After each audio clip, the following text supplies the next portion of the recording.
Le chapitre 11 de Majorer vos entretiens s'appelle « Stratégie et technique de l'entretien », avec 3 petits points.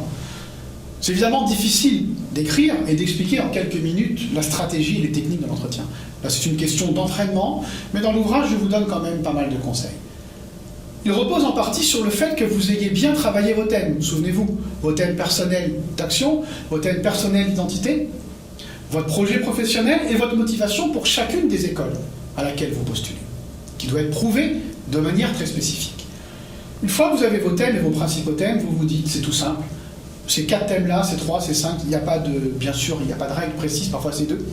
J'en parle absolument au jury. Ça, c'est une première chose. Après, la stratégie et la technique de l'entretien, ce qu'on appelle aussi piloter l'entretien, consiste à savoir utiliser un de vos thèmes en fonction des questions qu'on vous pose. On vous demande une de vos qualités, ah oui, tiens, la fiabilité, et vous parlez de tel thème. On vous demande une expérience dont vous êtes fier, ah ben tiens, je n'ai pas placé, parce que c'est le mot, je n'ai pas placé ce thème, j'y vais.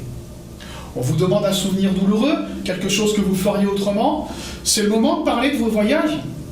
Le voyage avec vos amis, le fameux interrail qui a complètement foiré parce que vous étiez mal pris. Mais c'est des choses à raconter au jury. La stratégie, c'est ça, c'est une grande partie. Arriver à placer de manière sincère vos thèmes. Un point important quand même, la sincérité est le maître mot en entretien. Ne vous transformez pas en machine à thème, surtout pas. On voit des candidats qui sont des distributeurs. Vous dites un mot, bim, ils sortent un thème. Vous dites un autre mot, ils en balancent un autre. Les jurys n'aiment pas ça, on n'aime pas ça. Donc attention. Vous pouvez aussi sortir un peu de la stratégie. Vous avez le droit de faire sourire le jury simplement parce que vous avez l'idée de raconter telle anecdote. Vous étiez chef scout et vous vous êtes retrouvé un soir avec 2 amis en train de pelleter la fosse à excréments parce qu'elle n'était pas assez profonde.